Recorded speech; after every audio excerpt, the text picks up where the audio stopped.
I used to brew beer just as a passion. Tiny little apartment in New York where I barely had space to store my clothes. What is kombucha? So kombucha is essentially a fermented tea. I think the secret to that is not the popularity of the word kombucha as much as it is the product. No matter how much money you raise, you're still going to always run short. So what we believed in, one thing that we can do better than a big brand is make an amazing product and make it consistently. What are the states you would not enter because of an unfriendly beer policy? At this moment, it would be.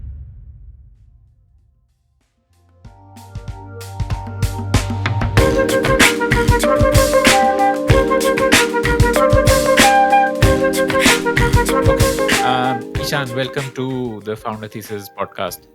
Um, the last time I had a guest from the alcohol industry was from a very established business. And the one key takeaway I got from that is this industry is incredibly hard to enter. There are a lot of restrictions, things which D2C brands generally take for granted, be it distribution, be it marketing, are all things which you kind of have to figure out and crack in very unique ways. So I'm super curious to learn how you decided to enter this incredibly hard industry and what's been your journey. Uh, you know, give a quick introduction and tell us about what led up to you deciding to become an entrepreneur. Absolutely. Firstly, thanks, Akshay, for having me on your podcast, Founder Thesis. I think I'm really excited to be here and maybe share some insight to your audiences. So, just to give you a little introduction, I'm Ishan Varshney. I'm the CEO and co-founder of Latam Basin Brewers, which houses two primary brands: Makadi, which is a craft beer brand, and Borecha, which is our functional non-alcoholic beverage brand. So to get to your question, Akshay, this business, even though, as you said, is like completely plagued with all sorts of red tape and difficulties in terms of licensing and distribution and all sorts of that thing. It was a purely passion-driven project, right? So my journey sort of began back when I was in New York. I was working at a fund over there, and What's your native place? Like, where do you belong to? so, so I belong to North India. I mean, my family is originally from UP, but I grew up in Gujarat till I was 14, because my dad was living there for his family business was scattered across the country, so he was out of Gujarat. So I grew up there, but then I went off to boarding school to Uti in Tamil Nadu when I was 14, and then from there directly to San Diego for my undergrad when I turned 18, and then to New York for my master's when I was around 22, and then stayed on to work for like 3 years or so before the big moment when I decided I'm just going to quit everything and move to Goa, in fact, not back to Goa. To start this business, right? And it was like I told you, it was a purely sort of a passion-driven move, completely like serendipitous, I would say almost, because I used to brew beer just as a passion in my apartment, in my tiny little apartment in New York, where I barely had space to store my clothes. I used to literally make batches of beer and put my fermentation tanks in there. My roommates always being frustrated because the smell of the fermentation used to spread throughout that tiny 700 square foot apartment as the brewing was happening and the fermentation was taking place. But honestly, it was like the most fun thing I could take up as a hobby. So my day to day What in got you into this brewing at home? I believe in the so US, it's like a cottage industry of people brewing at home. right. In India, not No, so much. But like, how did correct. that happen? So again, like I think it was circumstantial, right? Because I spent 4 years of my life during my undergrad in San Diego, and during those 4 years is when the entire craft beer revolution was taking place in the US, right? Literally to a point where in that one tiny city there were 200 breweries that popped up overnight, and not the kind of concept what you would see in Bangalore where people are opening up restaurant based microbreweries. It was literally people in their backyards buying equipment, setting up shop, and literally making world class beers and selling it out of their garages, right? And it was to a point where, like, we would go to someone's backyard, we'd be drinking this amazing beer for extremely low cost. And why I remember the scenario where this guy is like playing the beer World Cup live on television at his microbrewery, and he's winning gold awards, like, so across the world he's winning the best beers, and we are sitting in his garage and drinking them, right? So that made me realize that, beer making has really, really evolved over the years, and it's no longer about that one perfect commercial beer that massive brewery is pumping out, but it's an art form, right? People are doing what they enjoy and taking it to the world, and now there is platforms to showcase that artwork to the world, right? And that really inspired me, right? And I never thought of it as a profession. I just thought of it as a hobby, right? Like, why not showcase it? People like to showcase it in different ways, whether it's sports or whether it is, painting or playing an instrument. For me, beer became that, right? Where I was like, let's just make something that follows what I enjoy or what my taste profile makes me want to do. So yeah, that's how it sort of kind of began. And I was doing this on a regular basis while I was in New York, and then I at that point really, really started hating my job. In the US, and not my job particularly, but more so the monotony of life in New York, right? Where you'd just be working for the weekend, where you're looking forward for the Friday and Saturday nights, and then you're back to your routine on Monday. I wanted to be a little bit more creative, a job that required a little bit creativity, a job that made you meet the world, travel the world, and all of those things, right? And that's when I'm like, this is the perfect thing to do. I think back then, back in 2016, 17, only a few sort of brands that started budding up and about, but there wasn't much going on in the whole beer scene. And I was like, this is the perfect opportunity to really create something that is not brand focused, but more product focused, right? So what that sort of meant is that, we don't first start by creating a brand, but we first start by creating an ecosystem, an infrastructure around high quality beer making, right? So our first investment was in our brewery and in the product, right? So we spent almost 3 years to set up our plant, our R&D labs, our product development, and then we launched to market. So that's how the whole idea came about. And we began in 2017, and we launched to market by 2020 when all of that was ready and set up. What I mean, this sounds like something which needed a lot of upfront investment. How did you fund it? So Because so you luckily, needed physical infra first, right? yes, that's correct. So, so that was the only thing that was, initially a deterrent, because, it was not like a standard startup where I could just, raise some capital with a partner, and then, get going, create a proof of concept, and then raise money. This required money upfront, but luckily, for me, my family really supported the idea, so they helped out with the initial investment into the plant and machinery, and that's how we got going. And we did the investments all through the family. We got the ball rolling. We launched to market. We were in the market for about 3 to 4 years, and then last year is when we raised our first round of capital. So we were bootstrapped for 4 years through family funding, and of course some bank funding as well. And then we went on to the next stage, which was now taking on external capital to really grow the brand. Once we were able to develop a proof of concept, really create an infrastructure, what we said, and now we just had to go out to the market and really grow ourselves. How did you choose Goa uh, for Um, setting up? So two reasons. Of course, so actually my family had decided to move to Goa while I was in the US. So I already had sort of a base there. My mom and dad were already sort of living there. But to top that off, that was not the primary reason. The primary reason being the fact that today Goa was the most ideal place to set up alcohol manufacturing, right? And couple reasons, right?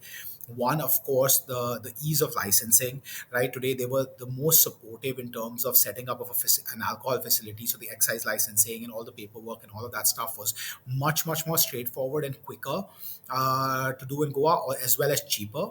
And there are a couple other primary reasons. One is the source of water, right? Water is a big resource that is required in the process of beer making. Today, you almost require anywhere from 7 to 10 times the amount of water as the amount of beer you make. So if you make a liter of beer, you require around 7 to 10 liters of water just to make that, right? So a high quality water source was very important, and Goa has some of the best water in the country, right? And with the huge monsoons in our state every year, water supplies are always great and abundant as well. And finally, also access to big cities around you, Hyderabad, Bombay, Bangalore, all being close by cities, transporting alcohol is a huge cost, right? Because today it's bulky. Today the liquid is bulky, the glass bottles are bulky. So being close to sales hubs is very, very important. And then being close to a port, right? We are a very, very export focused company as well. We already export our products to about 7 to 8 countries. So having easy access to a port. So all of these factors sort of lined up, and Goa ended up being just the most perfect place to set up a brewery essentially. Okay, interesting. Um, did you give your family like a business plan with the pitch, or was it more like "Ja beta, ji le apni zindagi" types? So, so not really like what you would call something I would share with investors. Definitely not something like that.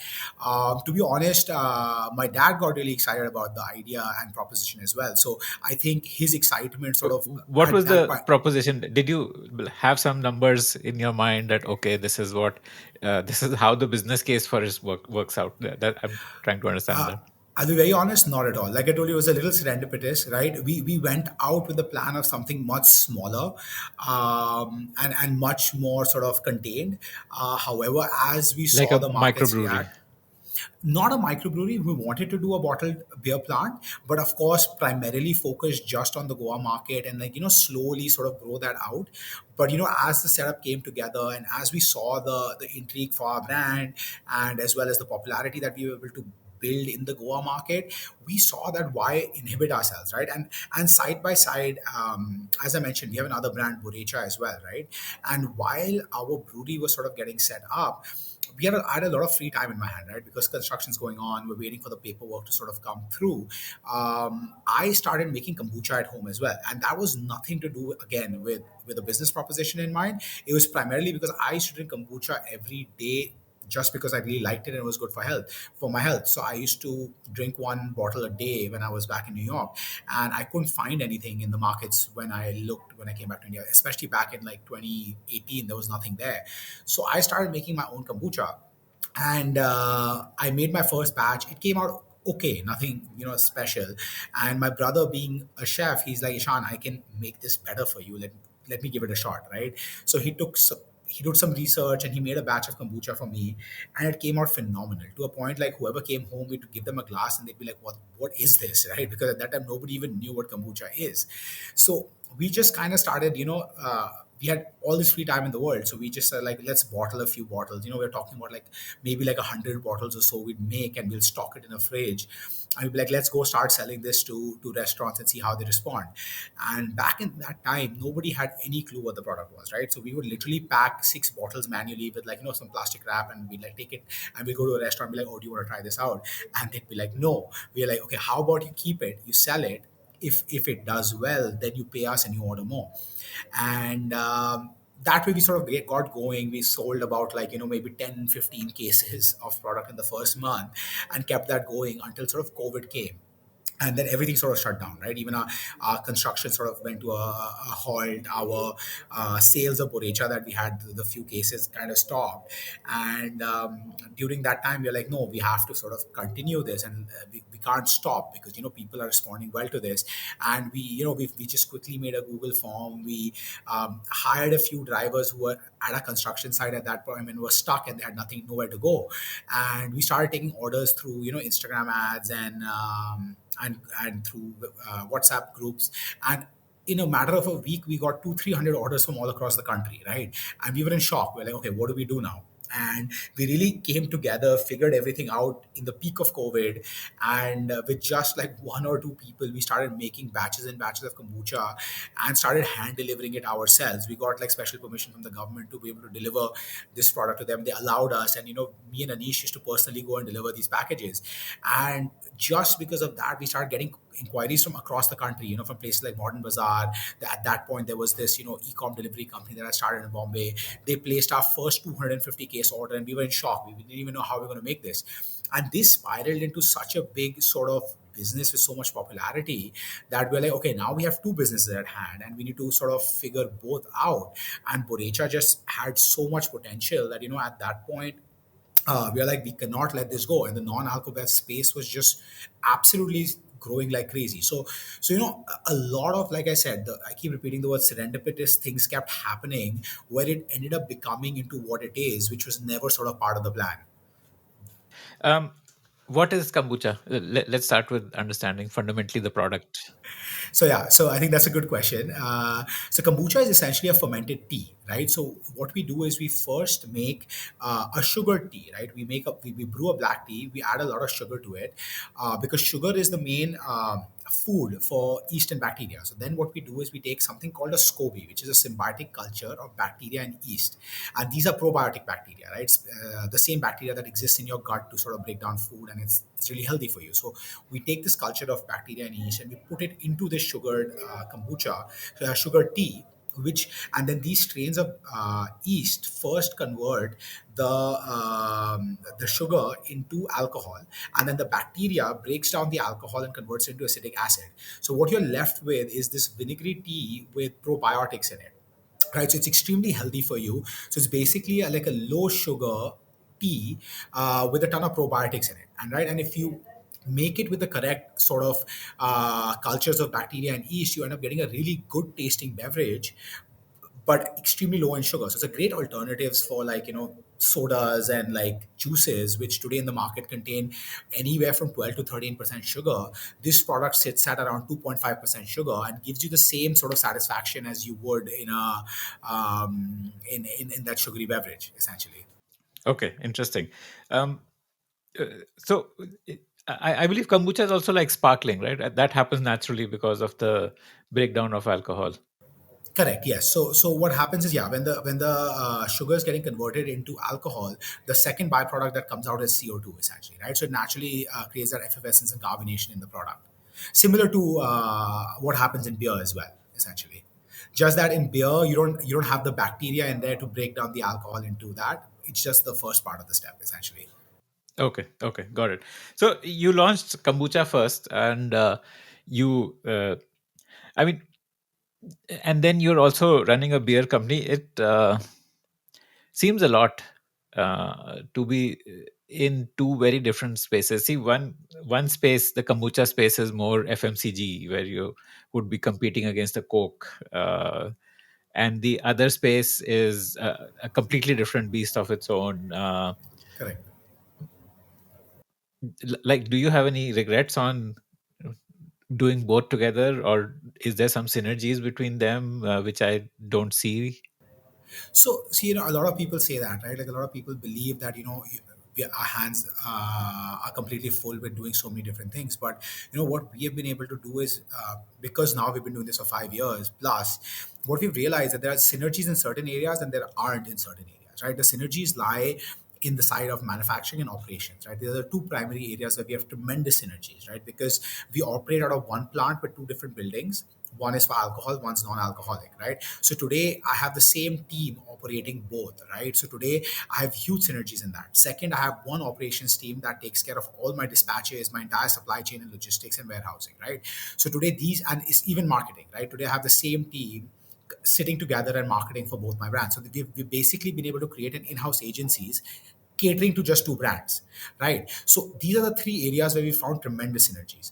And now the areas where the synergies don't exist is just sales, right? Because you have two different channels. So we've built it as two different departments. We have a sales department for alcohol, we have a sales department for non-alcoholic, right?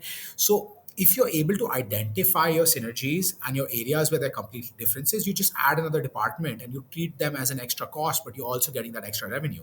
So we've been able to create a company essentially with one extra department, which is two sales departments essentially, and we are operating like any other company. So we don't really feel that burden anymore, because today it's as if I just have a few extra team members running one more department essentially. So I think identification is important of what the requirements are. Hmm. See, typically it's sales which determines diversification. So if like say ITC was selling cigarettes, so it was present in every panwala, so it made sense for ITC to also sell candies, because panwalas also give you candy in return instead of change, or to sell chips because people often buy snacks, or to sell biscuits because again you buy all of that from the same Panwala. So Right. it made sense for ITC to expand Yep. into those areas. Um, i- because the synergy of manufacturing is an illusion, right? If instead of manufacturing 100 cases of two products, you're manufacturing 200 cases of one product, it's the same thing. Like Right. that's not really a synergy as such. It's just how you define it. um, and like kombucha in itself is a massive opportunity, right? Because as you said, lower sugar option for fizzy beverages. uh, Tastes are changing, and so have you seen that opportunity in kombucha, like, or do you feel that it is not big enough to bet the company on? Do you think there is like a bet the company opportunity in kombucha space? So, I'll be honest with you. When we started out kombucha, I did not think of it to be a massive play at that point because awareness was almost zero, right? When we started out, to a point where even some of the most sort of exposed parts of the country did not have awareness for this product. So initially it was very low. And I'll be honest with you, the projection, I had made a 5-year projection for a kombucha business back in 2019. And what I projected as my revenue for year five, which was 2025, for the entire year, I did it in 1 month, Oh right, in the wow. year of Okay. 2025. Right. Hmm. So that just makes me say that I basically completely did not expect what kombucha can go to. And I think the secret to that is not the popularity of the word kombucha as much as it is the product, right? So what our takeaway was and what we did different, right? We studied a lot of the kombucha brands that were playing in the space at that point and what was causing them to not be able to make a mark. And that was the fact that they identified kombucha as a health product, right? They positioned it like a health product, they marketed it like a health product. What that meant is that today now you're only catering to the audience that is looking for a healthy beverage, right? Something that will help you soothe your gut, something that will help you fix your gut issues. And that is not the angle we took. So just look at our can here, right? If you look at it, it looks like any other beverage, right? It does not look like something that's going to help my gut. And that was our focus. Let's take kombucha, let's make it into a beverage that firstly helps you quench your thirst, secondly craves your satisfaction of drinking something fizzy and sugary, right? That is the primary focus anybody drinks a beverage, right? So we're like, let's do that. Kombucha is secondary, the health aspect is secondary. Let's just make a damn good tasting product and put that in the market. And that is what helped us break that barrier that was there in the word kombucha, right? And I think if we keep continuing in that manner, then kombucha comes in the forefront. Then people start associating kombucha not with a health beverage to solve a purpose, but something that's just damn delicious and it can also serve a purpose, right? A secondary purpose beside hydration and thirst. So I think if we keep taking that angle, then the opportunity is massive. We're talking billions, not Yes. multi-millions, right? I mean, then But you're that talking of like Coke, Pepsi kind of scale, right? exactly, right? Hmm. So I Hmm. think it's all about consumer perception and mindset. If you're able to play with that, then kombucha can really come in the forefront. And I think that's the angle we are playing on. And it's helping us a lot, right? Like today we were the first kombucha brand to sort of be served on an airline in economy class anywhere in the world, right? Today Qantas was the first airline that bought upon a kombucha in business class. We were the only kombucha brand in the world that got introduced in economy, and that too in a budget airline to be served, and that too in the India market. Who would have thought, right? So I think that is the angle that we need to continue on, and I think it can become a household brand and a product also, so to say, if we continue in this direction. Okay. How much revenue did you do last year for kombucha? So our run rate currently sits at about 30 crores. So we do an average revenue of about 2.5 to 3 crores a month, of which about 30% of our revenue comes from kombucha. About 20% comes from our other non-alcoholic beverages, and 50% comes from our alcohol division. Okay. So, uh, so 2.5, 30%. So roughly like 80 lakhs, something like that, in that range from kombucha. Okay. Correct. Uh, so And we are, the and kombucha this market. year, sorry, Hmm. sorry, go on. No, no, no. You finish. Yeah, and so this year already with the new deals that we have signed, we are looking at almost a 400% growth this financial year in our revenue, right? Because today we have now started really going and tying up with big institutions like hotel chains to be served in-house menus. And now we're tied up with three airlines. We just recently signed a deal with the fourth international airline as well, which I can't disclose yet because the contracts are still under process.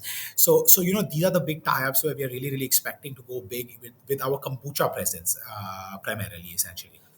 Okay. Now, how much? What's the distribution split in kombucha? Like, do you sell through quick commerce? Do you sell through general trade offline? Or do you sell through modern trade? And of course, institutional like the airline and hotel and restaurant segment. What's the split? So our biggest, of course, channel is now become quick commerce, and that's happened in the last 6 months, right? And then our second largest channel is institutional, which is the airlines, the hotels, cruises. What is the percentage for quick commerce and institutional? If I look at the entire Borecha universe, if say Borecha is 100, about 30 comes from quick commerce, another 30 comes from institutions, 20 comes from GT/MT, and 10 comes from other sources, essentially. Okay. Borecha is only kombucha. You said you also have other non-alcoholic drinks. They're also under Correct. the Yeah. Borecha brand name. Yes, under Borecha we have basically we have kombuchas, iced teas, and functional sodas. So iced teas are so we have basically a range of three iced teas, three different flavors, sparkling iced teas. Then we have kombuchas, which contain our zero sugar kombuchas as well as our low sugar probiotic kombuchas. And we just recently added a functional soda range, which is we've sub branded it as Banta, and that's a very interesting sort of take that we have done, where the whole idea behind this subcategory is to create vintage and nostalgic Indian sodas, right? Like, so we've taken our first two flavors that we've launched in masala cola and soda shikanji, right? And what we've done is we made them zero sugar, and we made them probiotic, right? So each can contains about 2 billion CFUs of probiotics, and it's completely zero sugar. But now taking a nostalgic Indian beverage and giving it that modern, clean look with the health benefits and the requirements of a modern day consumer. So that's a very new category which we have just introduced in the market in the last 6 months. What do you mean by functional soda? Like what does that word imply? So essentially, basically, functional just implies that adding some sort of value to your life, right? Like today, it solves a purpose, right? Today, when I drink a regular soda, it's adding no value but thirst and hydration, right? Or So functional has in the probiotic. That's why you call the it functional probiotic because feel, of the the probiotic. touch to it, Okay. the zero sugar Okay. attribute to it, right? So Got today it. is serving a Okay. purpose, essentially. Got it. Okay. Understood. Understood. Interesting. Okay. Uh, and so, okay. Quick commerce, you said 30% and 30% through hotels and airlines. And the remaining would be, I guess, what, modern trade? Modern trade and GT is 20%, and then 10% through other sources, essentially, which would be e-commerce and other undefined sort of categories of sale. And now vending machines are a really fast growing category for us as well. Okay. Interesting. What's the price point and who are the competitors at that price point for the kombucha beverages, the Just Borecha kombucha, or range? do you want me to define the price points of our entire non-alcoholic range? Yeah, like Borecha as a whole, like what are the price points and whom do you compete against in those price points? So actually, we have a very wide distribution of pricing right now because we're also catering to the mass market, right? Because now we're starting on the railways and a lot of massy channels. So our price points start as low as 35 rupees, and it goes all the way up to 160 rupees, right? So our 35 to 69 rupee range is where our sort of mass products lie, and then 99 and 160 is where our more premium sort of product categories lie, essentially. If you look What is at mass the and what is premium? So our functional sodas fall in the mass market category, right? So that pricing ranges from 35 to 89, right? That's the sweet spot. So we have a flexible packaging model also for our functional sodas, which is in the 35 rupee price point, and then we have the small cans at 49 and the bigger cans at 89, right? And then our iced teas and our zero sugar kombuchas lie at 99, and our probiotic kombuchas are the most expensive in the category at 160 rupees. Okay, and whom are you competing against now? Like say at the 35 rupee categories, of course, like more mainstream sodas is Mainstream, what you compete. Cokes, Hmm. Pepsis, paperboard, your bigger sort of brands sort of lie in that category.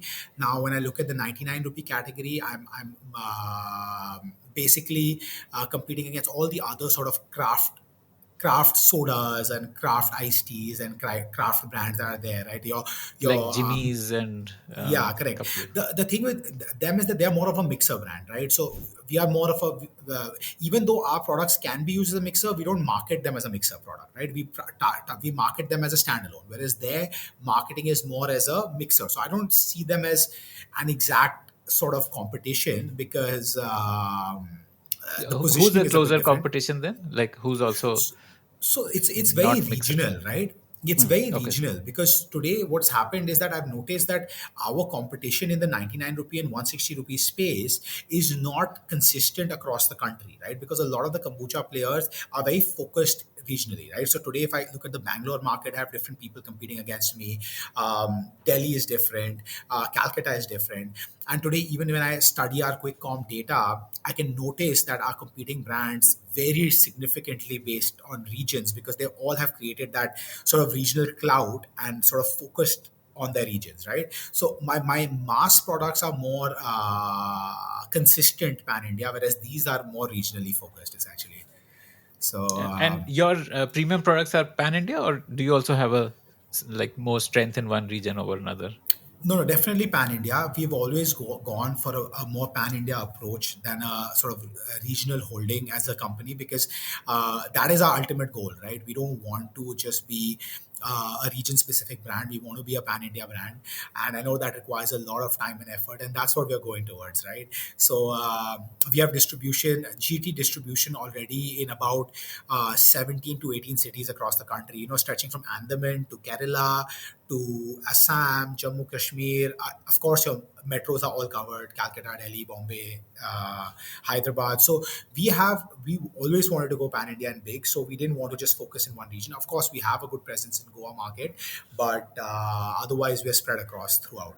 And of course, our institutions automatically place us everywhere, right? Today, whether it's Airline or whether it's your vending machine companies, they always spread us across the whole country wherever they go, essentially. Why would your competitors be regional on quick commerce, especially? I mean, quick commerce is like the, you can decide to sell throughout the country once you get entry into a quick commerce company, right? It's just about handling the logistics, or is there also something about brand presence, brand awareness? Yeah, so they don't always onboard you for the whole country, right? So today they start you off regionally, and based on how well you perform regionally, they sort of grow you to a pan India level, right?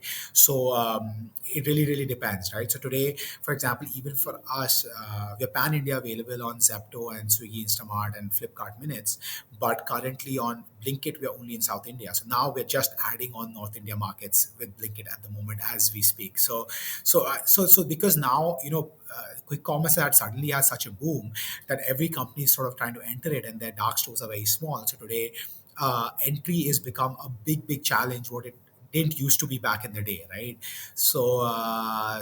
And they're very quick to delist you as well. So today, if you don't do well somewhere, you're instantly out. So you have to be on your toes to be listed in every part of the country with them as well. What are some best practices of scaling up quick commerce? How do you get entry into quick commerce companies? How do you ensure that you don't get delisted? How do you ensure that you cover more regions with them? Do you have any insights that you can share?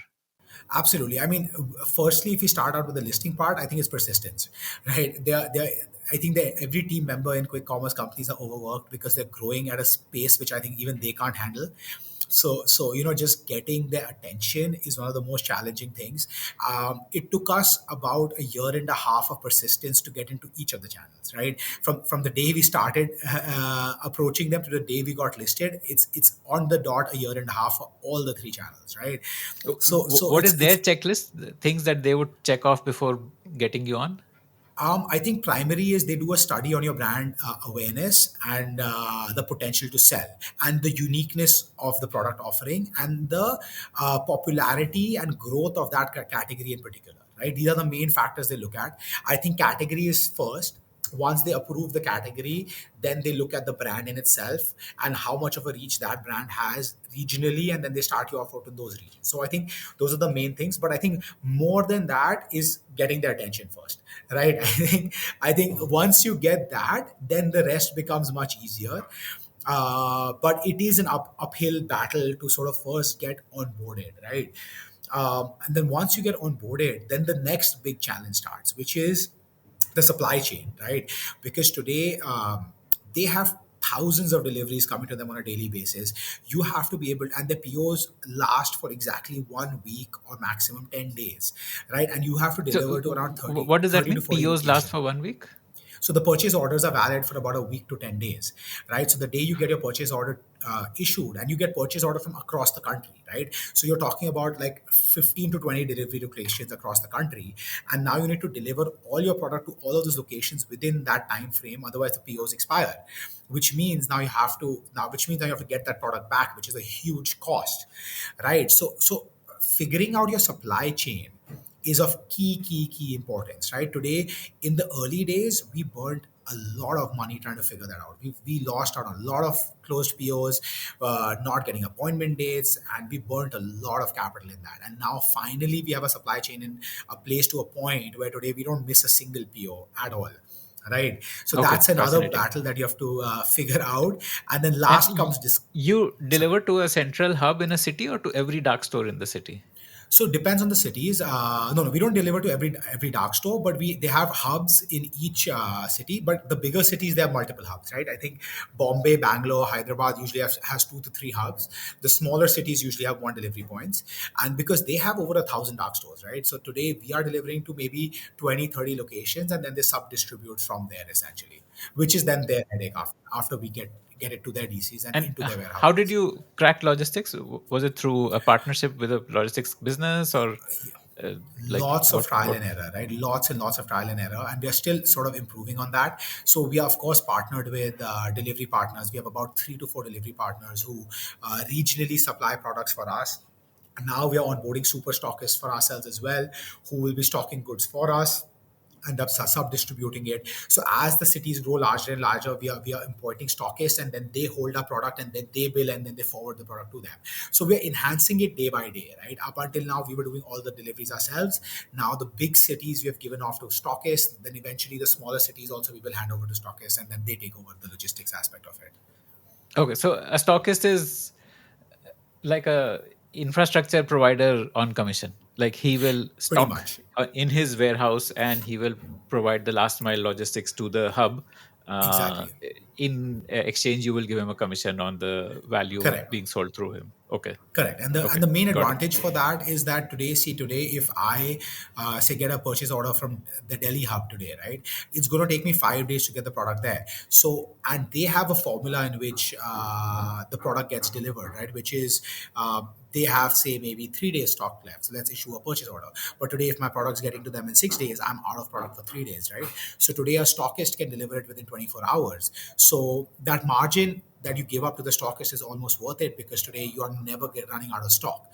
So these are small things I think you have to fine tune over time, because even getting a set of stockists across the country takes a lot of time, and getting the terms right, making sure they are doing their work correctly. So it's a lot of I think it's a big picture you have to paint over a period of time until it comes to perfection, essentially, right?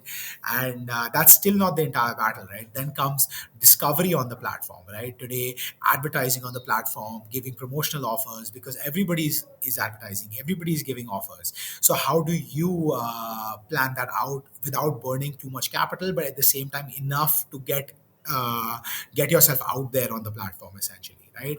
So it's a lot of different steps I think which you need to perfect to really play What the is game the correctly. average cost per sale on quick commerce? So, and in terms of the advertising cost, like if you are selling 100 rupees worth of product, how much Right. ad spend would you have done to deliver that 100 rupees worth of product, to So sell that 100 rupees worth of yeah, product? so on average, brands are selling, I mean, doing almost 40 to 50% of their GMV, gross merchandise value, on ads, but we are spending under 10%.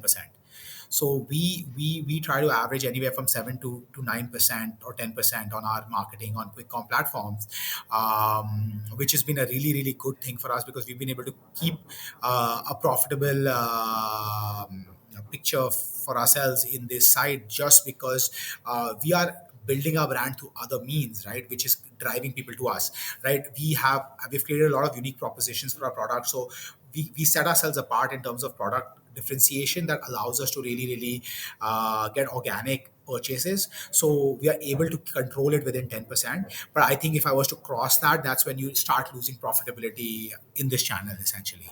But it is getting harder and harder as more and more brands keep entering the space essentially as well. This 40 to 50% cost of advertising include discounts also, like discounts plus advertising combined would. Correct, yes.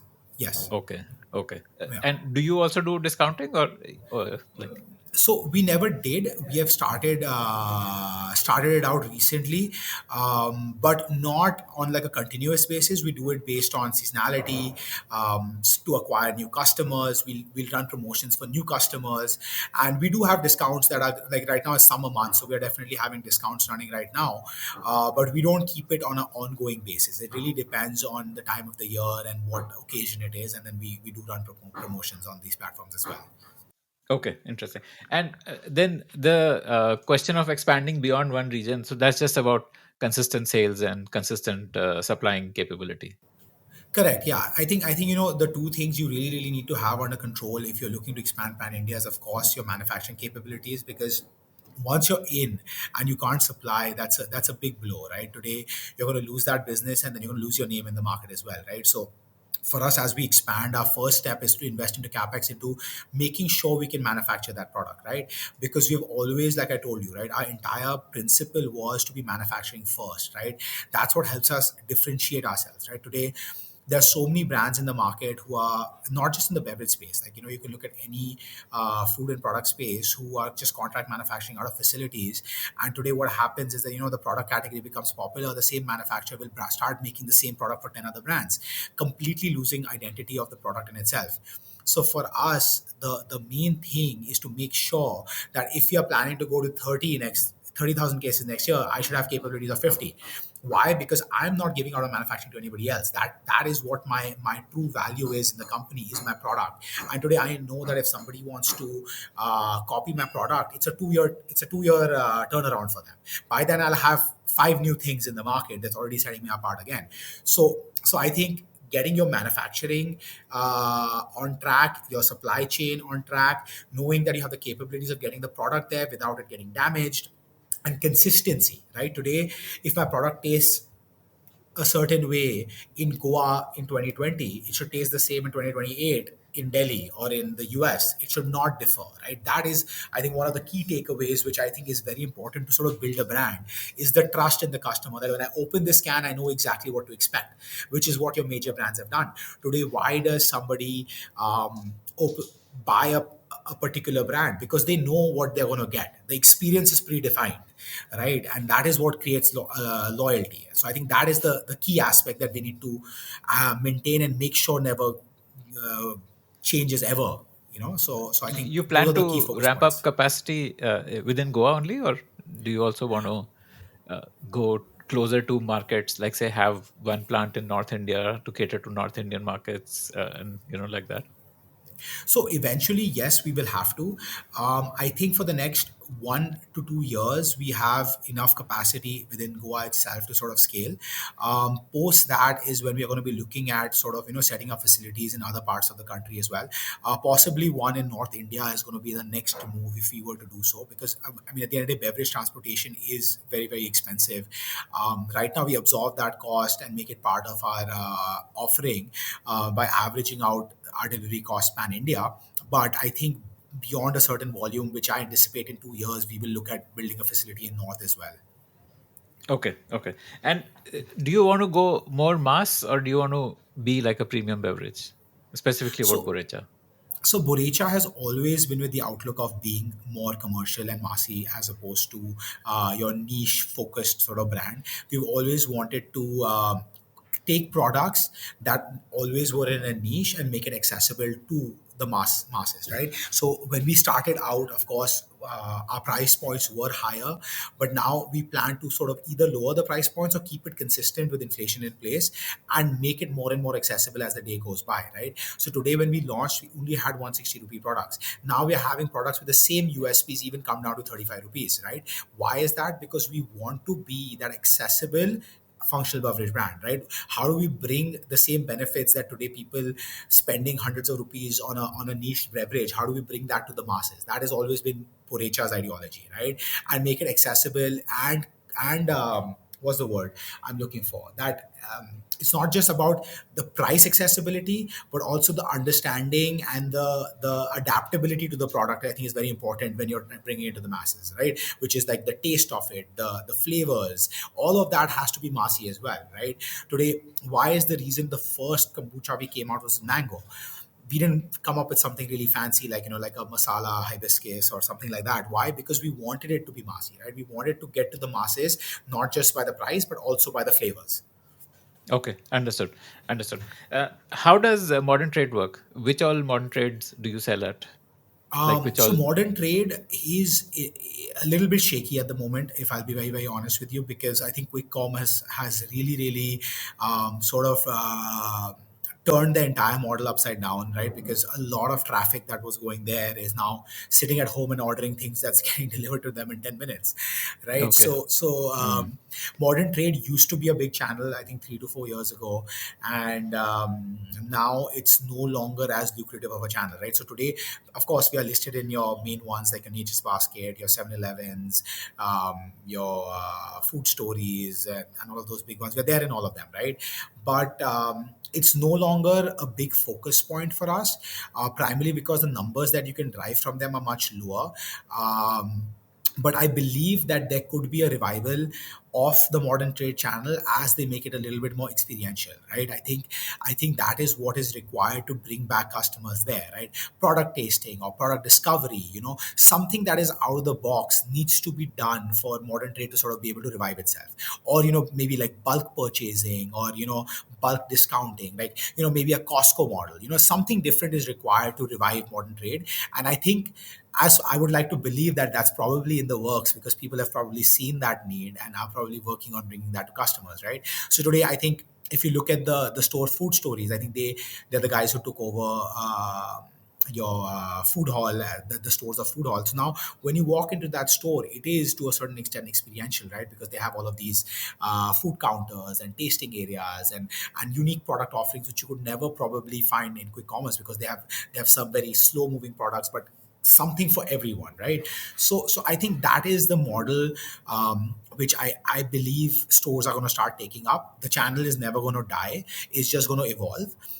So we have to, as a brand, keep investing in that space as well, because we cannot just disregard a channel just thinking that it's dead. No, there's going to be evolution in it, and we have to still support it and make sure we are there.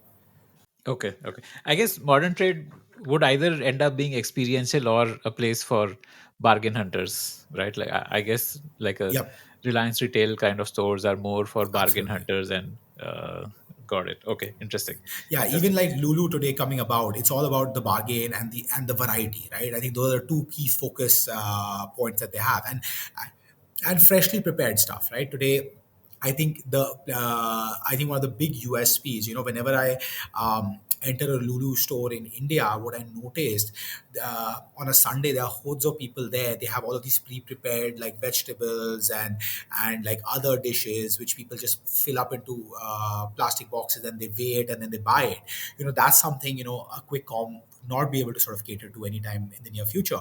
So all of these things is what's going to, I think, start driving it. And you can see the ones that are successful today are offering these unique propositions to the customer. Okay. I haven't experienced Lulu yet. Wait, is this what South India based or? I think the first one was in Kochi. I think they've opened up, I think, 11, 12 across the country right now. I'm not sure which cities exactly, but they're scaling really fast. I think they're investing heavily in the India market currently. Okay. Interesting. Interesting. Okay. Okay. Got it.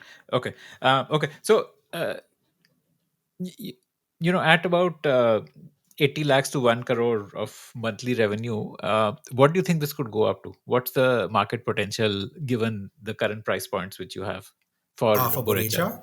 Yeah. So, like I said, just this financial year, we're expecting a 4x growth, right? We're expecting that 1 crore to almost hit 3 to 4 crores just this financial year. In the in the next 5 years, my forecast sits at over a 500 crore revenue, right? Wow. Of course, annual revenue I'm talking about, right? So How much does opportunity is Paperboard huge. do? Do you have any idea? Like, what is their It's revenue like? not on the top of my mind, but it is in the hundreds of crores as far as Hundreds, I'm right? But aware. I don't think even Yeah. they've crossed 500. So, which is what makes me wonder about this category, that even Paperboat has not crossed 500 as far as I know. No, no, Maybe they it are. has, I but think they are above that number. they're above that number. But Yes, yes, yes. I mean, in this category, I think the entrenched players have a massive advantage of distribution, and distribution is king in this category, because uh, I think for a Coke to get into kombucha would not be that hard.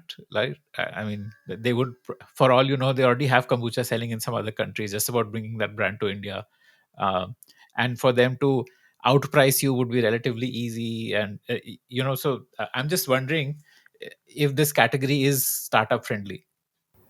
So I'll tell you one thing about that, right? So one thing that I've noticed trends of what Coke and Pepsi sort of do globally is that they very rarely choose to bring a product from another country and launch it unless there is no other brand in that category big enough for it, right? So Coke and Pepsi has a huge tendency to acquire brands that have made a mark for themselves and grow that, right? Firstly, they're too large to innovate, right? They're not a company that's going to sit around and be like, let's create a kombucha and launch it. That's not going to happen. Okay, Two, got it. right? That even if they try to do that, that's a 5 year time frame for a company like Coke, Hmm, right? So for hmm, them, hmm. they don't want to, right? For them, it's cheaper to just buy out a brand that's established themselves. So, right, for that, they're going to wait for a couple brands to first create the category, see how the category is doing, and then make a bid for the top two or three and then buy one out, right? So Coke and Pepsi always go that route. Coke did bring an iced tea brand to India from the US, which is Honesty, but I believe they did so because there was no other big enough player in the market for them to acquire at that stage, right? Something that was a company that was Coke ready, right? There was no brand Coke ready at that stage, and they did see that as a growing category, hence they bought it, right? And the ones playing in that space were already big brands, right? They were not brands that could be acquired by a Coke or a Like Pepsi at that time. Lipton with HUL. Yes, Hmm. Lipton is a Pepsi brand. So today that's anyway Pepsi sort brand. of Okay. Hmm. right. So that's out of the picture. Then so they don't really have many options. So I think that's why they chose to bring one. But now today, I believe if one of us players is able to make a mark in the kombucha space of all of us together is able to create a category, I believe they're going to come to us and make offers to sort of buy out the brand. I think that's the route they would choose, right? Because they want the easy way out. They did that in Australia as well. They bought a kombucha brand there. I highly doubt they would plan to bring that from Australia to India, essentially. Coming to beer, so uh, your beer is called Makadi, and the kombucha is called Borecha. Tell me about these names first. Like, what's the origin story of these names? So the idea was always simple, right? We wanted to be true to where we started out, right, which is Goa. We wanted the name to be extremely relatable to a Goan, and considering we come from here, but at the same time extremely marketable, 2 to 3 syllables, easy to say across the world, and as well as almost a little mysterious in terms of its origin, right? So both are Goan origin names. Borecha translates to good tea in Konkani, like Boricha, right? Oh, okay. And Cha. right, Okay. Cha is yeah, like, yeah, yeah. Cha is universal. Even in Japan, Ocha is green tea. Yeah, yeah, yeah. yeah, exactly. So Hmm. when people hear the word cha, they automatically know it's tea based, right? And bori Hmm. means good in Okay. Konkani. So Okay. the idea was good tea, which is like a Hmm. good beverage which is tea based, right? That was the sort Hmm. of the vision behind the brand. And then comes Makadi. Makadi is also Konkani for give me, right? So if you ask for a beer in Goa, you'd say Maka beer tea, right? So that is Hmm. the Hmm. idea behind the Okay. name. And also to create this whole identity behind it, which was Makadi always believed in creating a variety of beers, and the whole vision behind it is what it was is that today a consumer should not have to drink what the company decides, but they should drink what they identify it with, right? What they identify with, right? Like today, how you wear certain clothing, or you choose to go on a vacation based on what your personality is, you should be able to identify a beer that relates and resonates to you. And hence we have that variety of six different kinds of beers. There's something for everyone, right? So the whole idea of Makadi is like, give me, why? Because I identify with this beer. So that was the whole idea and vision behind the brand for Makadi, essentially. Okay. And again, tell me about the beer categories, price points. What are the offerings there? What kind of SKUs you have? Right. Yeah. So in beer, we have essentially two categories, right? We have our craft beers, and then we have one other product, which actually now has become our hero product and is also our top selling product in the whole company, is our 15% ABV sparkling wine, right? So it's a sparkling wine that is positioned and marketed like a beer and has the taste also like a beer, but it by definition and a manufacturing process is a wine, right? So today our craft beers, we have a range of about 8 craft beers that range in Goa in price point from 79 rupees again up to 160 rupees. Our rice lager being priced at 79, our shandy at 99, our Belgian Blanche, which is our wheat beer, and our German style lager at 110, and then our stronger ales, European style ales like our Belgian Blanche, Belgian Triple, and our honey ale at 160. And then our 15% ABV product sits at about 110 rupees, which is more mass market essentially. Okay. Okay. These are prices in Goa. Goa. So the price varies state by state, right? So depending on the taxation, but to give you an idea, our 15% always lies in the mass market price point. Our rice lager also sits in the mid segment price point in terms of pricing, and then our other craft beers are all in the premium segment of pricing, which is a little bit above always the standard beer pricing. Okay. Okay. Understood. Uh, Tell me about the excise in India. Like you said, it varies from state by state. What are the so this is basically like how you sell beer in India. Uh, so that's my question. How do you sell beer in India? What are the rules for each state? How much is the government take in the price of a beer? Um, what are the rules which determine through which channels you can sell, how you can sell, etc., etc.? Just help me understand that. Like, how do you sell alcohol in India? So see, each state is a completely new ball game, right? Like today, the entire model of distribution, retail, sale, taxation, everything changes any state you go to, right? So I can start out with Goa as an example, right? So today, if I look at the Goa market, it's private distribution and private retail, right? Which makes it sort of one of the easiest states to sort of operate in with the lowest tax structures as well. So in Goa, the tax, for example, excise tax on beer is approximately 50 rupees a liter. So per bottle, you're looking at about 16 rupees of taxes of excise duty, and then topped away the 22% VAT, right? So quite a small tax compared. So like I told you how today distribution as well as retail is private in Goa. So if we were to sell beer, once we have manufactured our beer, we say we onboard a private distributor who agrees to buy our product. So we first pay excise duty to the state. We get something called as a permit made, which then allows us to dispatch our product from our warehouse to the distributor's warehouse. So now what lies there is excise paid product. And then the distributor then supplies it to private retailers who, of course, we have to convince them to purchase the stock in the form of a sale, right? We go and take orders from them, and the distributor sort of supplies the product to them, and then they sell it to the end consumer, and that's the channel to sale and to market.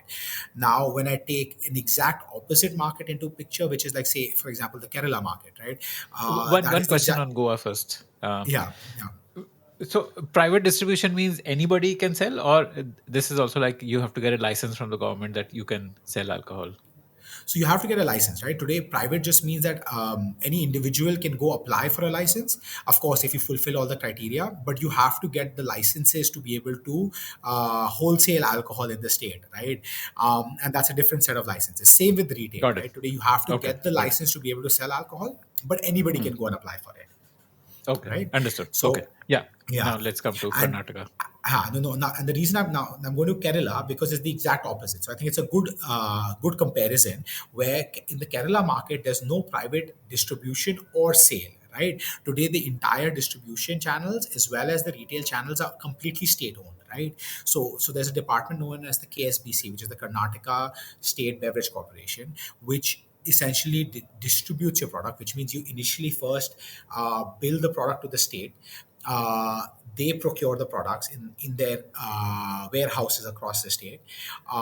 And then as the retail, there's about 280 retail shops across the state of Kerala. As you convince them to buy the product, they place orders with the warehouse of the government. They get the product into the stores, and only once the product sells to the customer from the store does the government pay us for it, right? So everything is state controlled, and they don't take responsibility for anything, right? Today, they first we have to, if you want to enter the state, we need to first put in a tender, right? Which means that today we have offered them these products at a certain price point, and they have to accept it, right? They'll do some variations in the pricing and negotiations, and then they will set a price. Once that price is set and approved, then you go to the excise department and get your labels and your brand registered.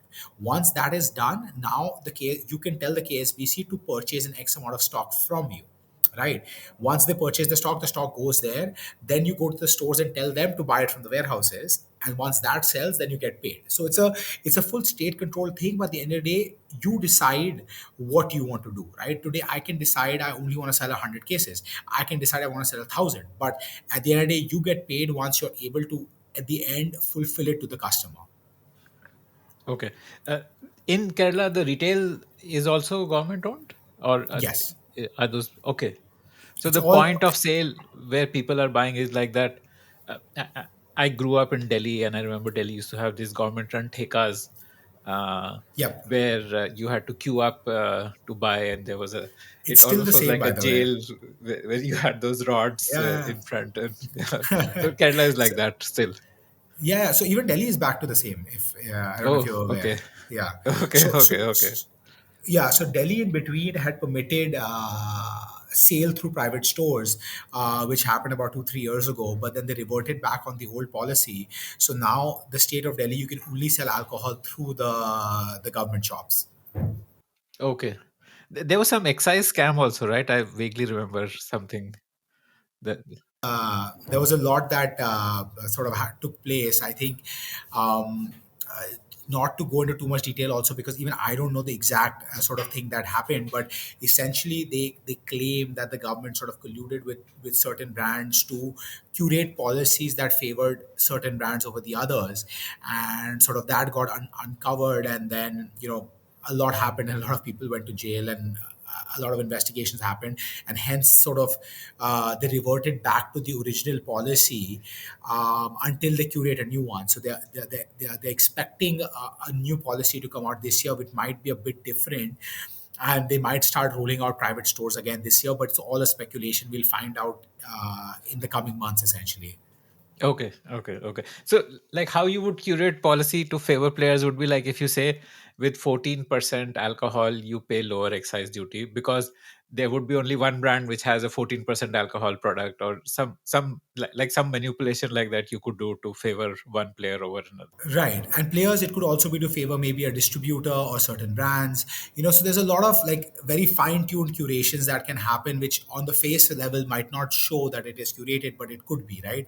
So yeah, so I don't know. I don't have too much detail into exactly what happened, but that is what they say sort of took place, where the government just didn't trust what really happened. And then there was an investigation, and then they sort of put everyone who was suspected in jail. And I think now it's all resolved. I don't know what the conclusion of the matter was, to be honest, but I think now they're finally working on a policy that might improve things. So basically, Delhi took a few steps back with their excise policies, which actually took a big hit on them. Right today. The Haryana government and the UP government progressed the policies quite a bit. So sales through their outlets really, really went up, and Delhi sort of fell through, because now when you go to a store in Delhi, you'll find extremely limited brands, because even entry is extremely challenging, right? Like, I'll just give you an example, right? Like today, if I was to register one beer, one beer label in the state of Goa, it costs around 22,000 rupees per year. To register that same label in Delhi market cost me 17 lakhs per year. right? So the cost of entry, the barrier to entry is so massive that today even the number of brands that are available are so limited, which is quite unfortunate because Delhi being one of the most sort of cosmopolitan and eclectic markets in the country has huge market potential, which is sort of being inhibited by the old policy at the moment. But I'm hopeful that that changes and progresses in the coming year. Interestingly, in my growing up days, I remember Yeah, people from Gurgaon would come to Delhi to buy their alcohol because Delhi had lower excise duty. It was cheaper in Delhi as compared to buying correct. in Gurgaon. Yeah, so Interesting. that was the exact opposite. In fact, Gurgaon imported liquor is cheaper in Gurgaon than it's in Goa as well now. Oh, wow. Okay. So you said that UP and Haryana have improved their excise policies. What does that look like? What's the difference between a poor policy and a good policy? What's your wish list for the Uh, government, so like in terms of things to s- be improved? so flexibility, right? Like, see, being from the beer industry, I can sort of curate this answer more from the beer side, right? So one thing you will notice, right, in most countries across the globe, alcohol is taxed not based on volume of liquid but on volume of alcohol, right? So naturally a 5% beer 1 liter should be taxed much lower than 40% vodka of 1 liter, right? But in India, it's the other way around. Beer is taxed much higher than sometimes even spirits and stronger alcohols. So beer ends up becoming the most expensive way of getting drunk, if I was to sort of put it in a crude Yeah, manner, right, right? right. Right. Hmm, So hmm. so so what that does is today in a economy like ours, where people are still extremely price sensitive, beer consumption has just not been able to increase, right? Why? Because drinking one beer, the drunken, however drunk you get from that, is much more costly than me taking a shot of vodka, right? So I think the first thing that needs to be done is that alcohol needs to be taxed on the quantity of alcohol and not on the volume of liquid, right? So that is, I think, would say, where the first step towards a fair policy would be taxation on the actual volume of pure alcohol, right? That would be one. Second is, I think there needs to be a differentiation done between spirits and soft alcohol, right? Or like lighter alcohols, which is wine and beers. Today, in most of the world, even if you look at Europe, beer and wine is not even considered alcohol, right? It's just considered something that you can have anywhere, and spirits is then controlled. I'm not saying we have to go as far as that, but there needs to be some discrepancy between milder drinking versus hard drinking, right? So What I kind think of difference are you asking for? Are you asking for easier selling routes, like anyone can sell beer? Or like, what is not this? maybe anyone, but a little bit more flexibility, right? Like today, say in a state like Delhi, where alcohol is only sold, say, through a government store, maybe permit beer and wines to also be sold through a grocery store, like a convenience store, right? Hmm. And the reason Modern being, trade today, and all. think Okay.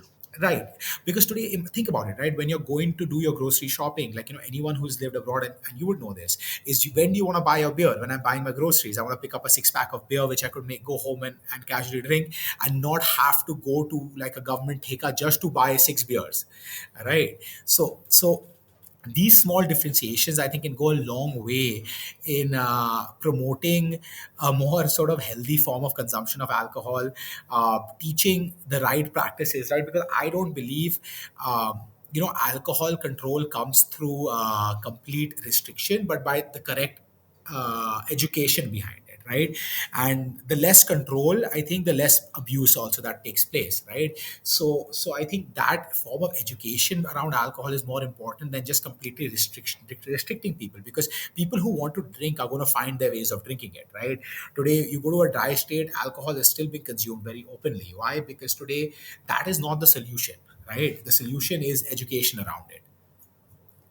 Okay. Interesting. Interesting.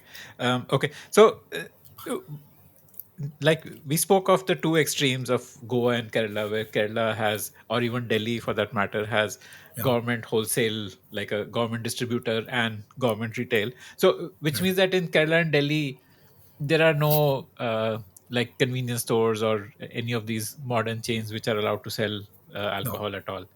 none Everything at is all. through the Yes. theka. Okay. Correct, Okay. correct. Interesting. But of course, restaurants and bars can sell it, right? So they have a different license. They have a And then different restaurants license. and Okay. bars can purchase it from the correct channels, right? So in Kerala, they have to purchase it from the state distribution, and the rest. And in Delhi is different because Delhi, the distribution is not by the state, right? In Delhi, the distribution is private, and it is in the name of the manufacturer. Right. So each state is like, that's why I said I can't, if I go into each state, the nuances vary quite a bit. So that changes, but yeah, but restaurants and bar allow it now. Delhi, the policy for sale of alcohol through restaurants and bars is a lot more relaxed than it is in Kerala, right? Because in Kerala, you can only sell alcohol through a restaurant that is attached to a hotel, right? Like a five-star hotel. um, Okay. or like, Okay. yeah, so that rule exists there. Now in Delhi, that rule does not exist. Anybody can apply for a license. So Right. it's very, Okay. very complex, and you have to understand each state quite deeply and create and build your strategy of sale around those policies if you want to be successful in that particular state. Okay. Okay. I believe there's also some rule. I remember in Gurgaon that if you're hosting a party, you need a license to serve alcohol in your party at home. So see, a lot of these rules exist in a lot of states. Like, even for example in Maharashtra, as per law, each person consuming alcohol needs to have a permit, right? Okay. Right, so each Okay. one needs to have a permit that's made. But today, these are certain, I think, laws that are just sort of grandfathered and like are existing, but nobody really follows them anymore, right? So there might be, I'm, to be honest, particularly not aware of this rule in Gurgaon, but it might be there, just not sort of practiced anymore. Okay, understood. Understood. Okay, so now what is the average? So you said you still have to generate the orders yourself, even if the distribution is to the government. Your immediate customer is like the distributor, which could be a private party or could be the government. But the order from retail, you have to generate that. So what does that cost you? Is it about having a sales force? Is it about giving discounts and offers? Like in quick commerce, we spoke of how you can advertise on the platform and you can do discounting to generate orders. What is the equivalent in the beer space? How do you Yeah, generate so orders? there's two things that you have to look at, right? Like, so when I first look at the monetary incentives, of course there's usually always a built-in margin. So whatever your MRP is, there's a built-in margin that goes to your retail channels regardless. Of course, now depending on how aggressive you are in the market, you can offer additional schemes, right? So the schemes could be slab based, where you give them discounts based on how much volume they're looking to buy, and based on the sort of the visibility that an outlet gives you, you can offer them higher incentives and higher schemes to sell your product more. So those are your two primary costs. One is your retail margin, and one is your added schemes that you may or may not give to your retailer based on your model and how aggressive you are in your route to market. And then second, of course, comes is your sales force, right? So today there's two formats, right? Either you could a brand could have its own sales team which goes out to market and gets orders and gives it to the distributor, or you can have a separate deal with the distributor where you give him an extra margin and he takes care of your sales cost for you in that market, right? So even for us, we operate in different formats in different states. So for example, Goa being a home market, we don't rely on our distributor to get sales, but we have our own sales team of about 5 to 6 people who go out and cater to the entire market. And then we control that margin and we get that margin to deploy to the sales team. Now, in the Kerala market, we have an established player who's doing our distribution. But when I say distribution in Kerala, not the logistics aspect, because that's taken care by the government, but the promotion The aspect of field it, right? force. Of getting Hmm. the field force is provided by a third party company who then charges me a commission per case, and that covers his cost and profit margin for selling my products to the store level in Kerala, essentially. Mm. And when you give this cashbacks, etc., those are not coming from the distributor, right? Because the distributor, if it's a government entity, they would have a fixed price of selling. Let's say they sell at 60 rupees a case, or whatever X rupees a case. So you would have a more direct way of giving the So cashback, we etc., to the so retailer. we deal directly with the distributors, right? So he sort of bills us for everything, right? And then on the ground level, that he takes care of all of these things, right? So today for us, when it's a government model, the reimbursements and everything takes place through the distributor who has established networks of sort of tackling that.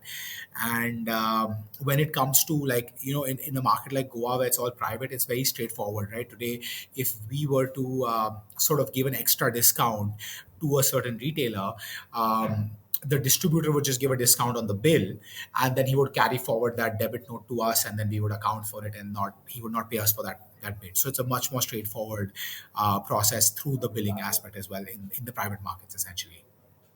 Got it. Okay. So, can you break down like 100 rupees of sales? What is the, how much does it cost you to generate that sale? What is the cost of logistics? What is the cost of the product?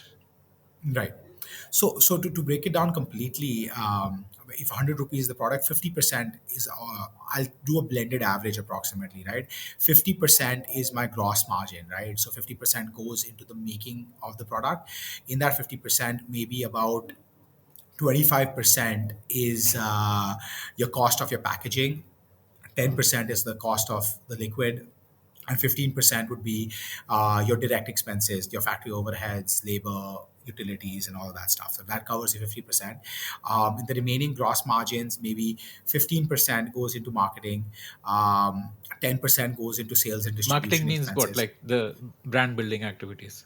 brand building activities, working with influencers, events, social media, all of that stuff, right? Visibility is about 15%. 10% goes into sales and distribution expenses, which is managing your team, your distributors, all of that stuff. And then you're sort of left with another 25%. 10% goes into your rest of your overheads, your finance cost, all of that. And I think that pretty much 10 to 15%, and that leaves you with maybe, like, at the moment for us, maybe a 5%, 5 to 10% margin for us at the moment, 5%. How much is logistics in this? Logistics is, I've included in the sales and distribution cost of about Okay. 10%. Yeah. Okay. Yeah. Okay. So it's not that high than the sales and distribution cost. Okay. Yeah, Understood. because see, in the reason being is because today we are pretty much selling we sell our beers in bulk, right? So each we send out truckloads of 1,500 cases at a time. So today that helps you substantially bring down your S&D cost, right? Today, in fact, it's higher for us in the non-alcoholic space because our distribution is more spread about and scattered, right? Like, for example, like today. When I'm shipping out product for the UP market, right? I send out one big truck at a time, and then it gets sub-distributed by the distributors, right? So there is more distribution. I mean, there's more logistics cost that is already layered into the distributor's cost. But me directly, I'm not spending as much more. But in Borecha, because we're not sending it to a stockist and then having it spread, we're doing it ourselves. It's much higher than that. Okay. Yeah. What is your margin for Borecha? Like for the beer category, it's 5 to 10%, which is left with Yeah. you. What is the comparable number for So, Borecha? so I did like sort of a blended average for you in the whole thing. But if I were to give you a breakup between the two, my beer has a gross margin of about 40%, whereas my non-alcoholic has a gross margin of almost 70%. Right. So there's a huge sort of difference. Non-alcoholic has a lot more gross margins because making the liquid to make beer is a lot more expensive than the liquid to make non-alcoholic products. Right. So that's where the main sort of difference sort of comes about. And yeah, and then plus the process also, right? So the direct costs involved in making beer, we do almost 25 days of fermentation in tanks at temperature controlled tanks, which is usually maintained anywhere under 10 degrees to sometimes at 0 degrees for maturation. So that's where the costs sort of go up in beer making, essentially, hence lower margins.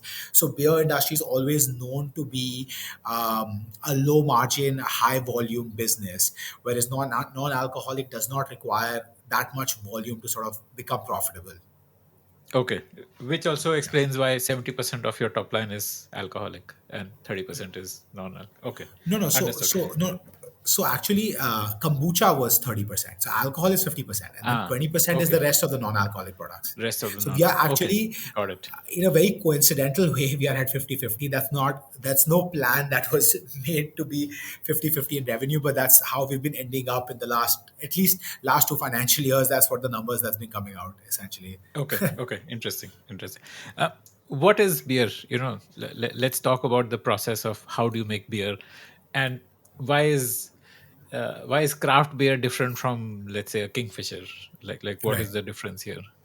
Yeah, absolutely. So I'll start out with what beer is, right? So I think there's only one thing and this is like a very, usually not a common known fact, but it's a very interesting fact, is that there's only one thing that differentiates beer from wine, and that is the source of fermentation that you use, the source of sugar for your fermentation, right? So today wine is always a natural sugar source that is fermented to make a wine. So which could be fruit, grape, honey, which is direct sugar sources that convert into an alcoholic product.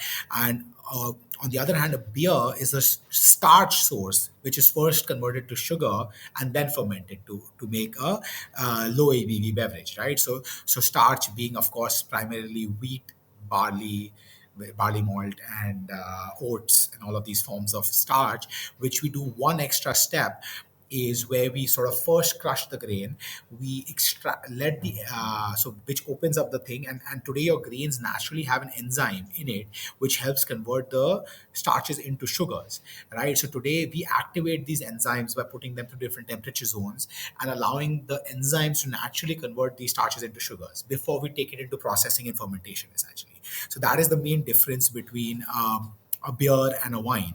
And one distinct characteristic of a beer is, of course, the addition of hops, which initially came about just to preserve the beer, but then it became so iconic and known to the taste of beer that it became a standard practice to add hops to your beer, which today bring about the bitterness and aromas in your beer, right? So that's, I think, the main sort of distinct points about what beer What is. is hops? So hops is a flowering plant. It actually comes from the same plant as same sort of species of plants as cannabis, right? But this one, of course, does not have THC in it or CBD in it. It's a non-psychoactive sort of flower, which is very very heavy in oils, right? They have these oils in it which are very aromatic and bitter, and they act as a natural preservative, right? So today, during the boiling process of the liquid, when we've extracted the sugars from the grain, extracted the starches, converted it into sugar, and now we have this malty sweet liquid. We add the hops to it during a boiling process, which then make add the bitterness to the beer. So there's actually two types of hops. One is a bittering hop and one is an aroma hop. Aroma hops were never used back in the day. Back in the day, we only used bittering hops, which your commercial beers here use today, just to add the bitterness to your beer. All the hops that you add at the end of the process, prior to the fermentation, after the boil, is just for the aroma purpose of it, right? So today, all these IPAs that you consume that has this really fruity and like tropical aromas on the nose, all come through these hops, which are primarily used just for the aroma aspect of the beer, right? So and to break it down also, right? Like if you take a beer, and I'm not talking about some specialty beer, just like a standard beer, they are usually made using just four ingredients, right? Hops, water, malt, and yeast, right? Nothing else is required to make a standard beer. No, Now, of malt course, when you is go, the sugar which comes from the grain. Like you, malt is basically can be any sort of grain that has been slightly germinated and then the germination is prematurely stopped, right? So today you can have barley malt, you can have wheat malt, and basically so when you harvest barley, right, there's raw barley grain. For it to be ready to make beer, you have to put it through a maltery. What the maltery does, it takes those grains, adds water to it, and allows the germination process to begin.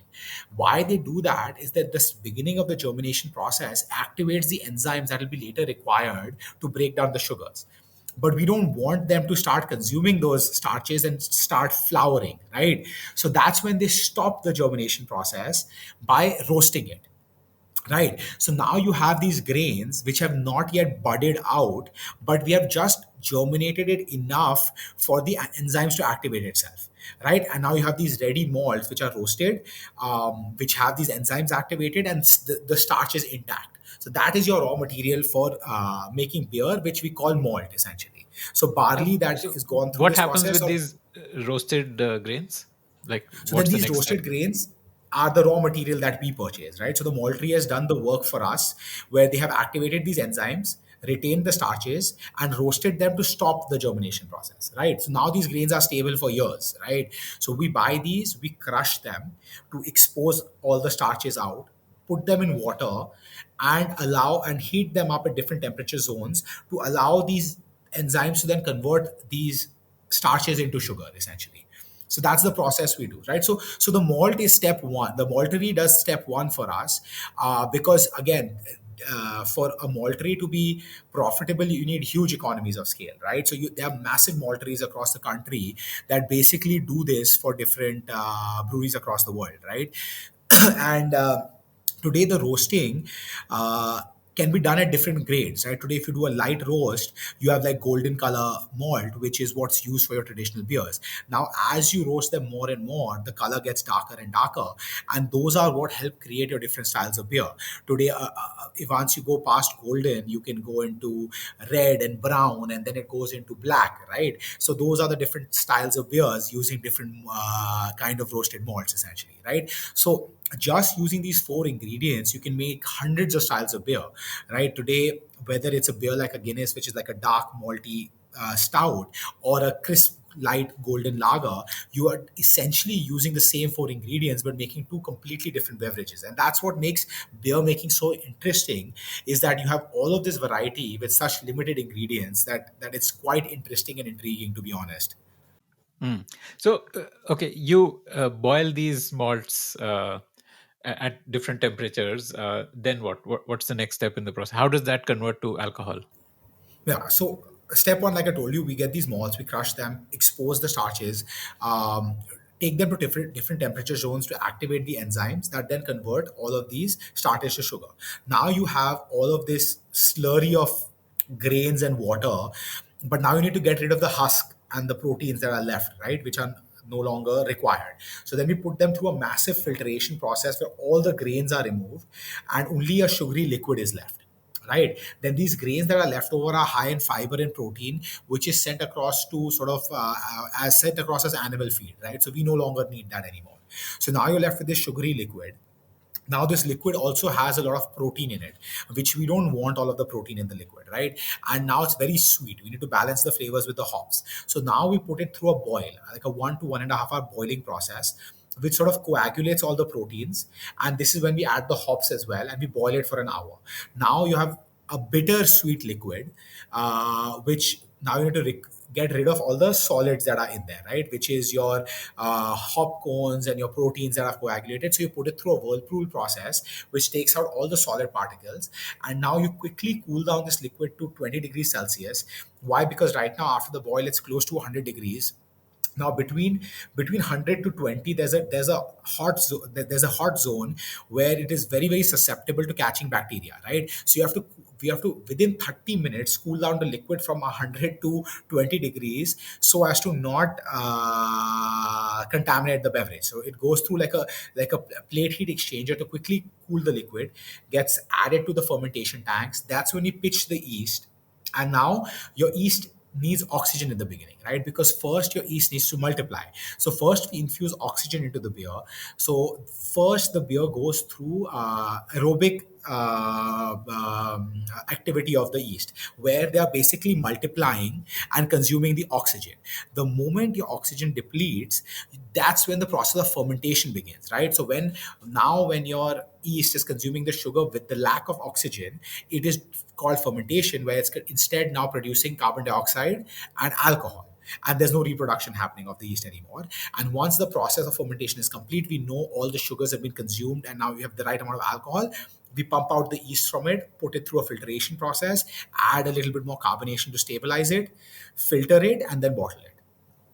Okay, fascinating, Yeah. fascinating. Yeah. Uh, And and this is, you said it's like a 20 to 30 day process. So the brewing process in itself is about an 8 hour process. Then the fermentation can last anywhere between a week to 2 weeks, depending on the style of beer, week to 10 days usually. And then after the fermentation, you remove the yeast, you drop the temperature down to 0 degrees, and you let the maturation process begin, where you allow the beer to sort of clean itself up, get rid of some of the bad aromas in it, and just make it bring out its flavors in the beer itself, right? So today, that's the maturation process. The maturation process again can last anywhere from 10 to 20 days, depending on the style of beer that you're making. Once your beer is matured, that's when you add it to the final tank, which is called a bright beer tank, where you add more carbonation to bring about the right level of carbonation that you need in your beer, and then put it through a filtration process depending on the style. Some beers we keep it unfiltered, certain beers are filtered. You After you're done with the filtration process, it's sent to the bottling unit, where then it gets filled into the bottles. And after bottling, we put it through a pasteurization tunnel, right? So the bottles, when the beer gets bottled, it's at about 0 degrees, 1 to 2 degrees Celsius usually. And then the pasteurization brings it up to 70-75 degrees Celsius to kill off all the live yeast that might be remaining in the beer, and then drop it back down to room temperature when it then gets labeled and boxed and ready for shipping. Okay. Okay. What does maturation do? Like, how does, So yeah. So I'll explain what happens in that, right? So even though we've removed most of the yeast from the beer after fermentation, there's still yeast in the beer, right? So what we do when we drop the temperature down to zero, the yeast has a tendency to consume its own byproducts, right? So during the process of fermentation, yeast also produces a lot of unpleasant byproducts, which don't taste as good or smell as good. But the yeast has a tendency to consume all of that in the process of maturation. So it cleans up your beer essentially, right? So it's a process of just cleaning up and making your beer just taste crisper and better, right? Which if you were not to do, you'd have a lot of off aromas or a lot of funky aromas in your beer, which you wouldn't want. Okay. Okay. Yeah. Fascinating. So there is a How? very iconic, so there's a very iconic style of beer which we also actually make. It's called the Bavarian Keller, right? And it's known for its low maturation, right? Where you mature the beer intentionally for a lesser period of time to keep that little bit of funkiness in the beer, right? So you get a lot more beer esters, right? So if you have a regular lager, you'll notice there's no aromas in it. It's very crisp and clean and clear because you've allowed the yeast to eat up all of the byproducts. So the Keller beer is known because you don't let it mature for that long. So you have a little bit of the yeast funkiness and the esters remaining in the beer, giving it a very unique sort of taste profile and an aroma profile to the beer. Okay. Okay. Fascinating. So, how is this process different for mass produced beer versus craft beer? So I think how I would like to best describe the difference between craft and commercial is not more so in the not as much as in the process as it in the mindset, right? It's almost, if you think about the difference between fast fashion and slow fashion, right? Like today, one thing is more thought about, more curated, and left to the personal touch, as opposed to something that is perfected, machine made, and optimized, right? That's the main difference, right? Today, a craft brewery, my brewer has more flexibility in what he can do to from batch to batch, as opposed to what they would in a commercial brewery, right? Today we can take consumer feedback and make tweaks to our recipe as long as it's improving, but not enough for the consumer to be like, oh, the product is tasting different. He won't know the product is tasting different, but you might find an incremental improvement or a slight variation in from batch to batch, which is iconic to craft beer making, right? And the selection of the ingredients, to the process and the control that is given to the craftsman as opposed to the machine. Essentially, that's the primary difference between craft beer and commercial beer, right? We don't trust machines as much as we trust our craftsmen, which is vice versa in a commercial brewery. So, inherently, craft beer would is not as scale friendly then. So, I so mean, that's because actually the biggest misconception, right? Today, hmm, craft can be scaled as much as a commercial brewery. Like today there are craft breweries in the US which are larger than commercial breweries across the world, right? So like I said, it's about perception and mindset, right? How much freedom are you giving your craftsman, which is your brewmaster, as opposed to not, right? A commercial brewery does not give any creative freedom to the brewmaster. Everything comes down to what the numbers and the machines say and what has to happen. So there, the brewmaster's role is to ensure that the machine is doing its job. In a craft brewery, you could have the same level of equipment, the same scale, but you give a lot more creative freedom to your brewer, right? So I think it's a mindset difference as opposed to a process difference, in my opinion. okay, essentially in craft you can have unique batches. Like every batch could potentially be unique, or you could have small run batches. You don't necessarily have to mass produce everything. You can Yeah, experiment, release limited editions. These are some correct. of the things which craft beer can offer, Yeah, as and opposed to. also to make it more fun, right? Like it's not just business, but it's also passion, right? Like today, I was actually in a trip to Taiwan just last year, and I dropped by one of the breweries, and I became really good friends with the owner of that brewery, and we were just having a few beers, and we are like, let's do something fun together. I don't think anything has happened between a brewery in Taiwan and India.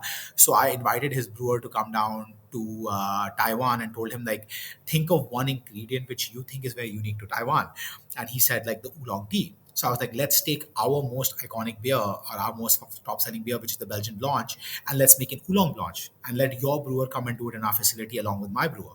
So they both sat down. We didn't even get involved as brand owners or company owners. We had no involvement in this. We told, it's up to you two. They sat down. They came up with a recipe, and they brewed a batch of oolong Blanche, and then that beer was only released for a single batch in two markets, which was Goa and Taipei, right? So that's the kind of uniqueness and creativity we talk about, when it comes to a craft brewery, where we give a lot more creative freedom to our craftsmen and allow them to play around, have fun, and create something different from time to time for the consumers as well. So experimentation, making beer making into a passion and not just a business, is, I think, what craft is. Now, one of the challenges with the alcohol space is marketing and brand building. Um, you cannot use the traditional mass media channels. I'm sure Facebook and Google don't allow you to advertise alcohol. Print media, electronic media, TV, etc. All of that is out of the question, right? Right, right. So, how do you build a brand when, especially, you're a new and upcoming brand? So see, social media can be leveraged in a lot of interesting ways, right? Today, which has actually made it much easier than what it was in the past, right? Today, in today's day and age, influencer marketing and putting out the right content, you're able to build following in a much easier and robust manner, right? As long as you put out relatable content to your target audience, you're able to quickly build a good following, quickly target products to them. Like today, with the advent of reels, TikTok brought reels into Instagram, and today, if you make engaging content, things that are funny, things that go viral, you can very easily connect to audiences, right, without even having to advertise, right? Like today, for example, Supermarket, which I told you is our 15% ABV drink.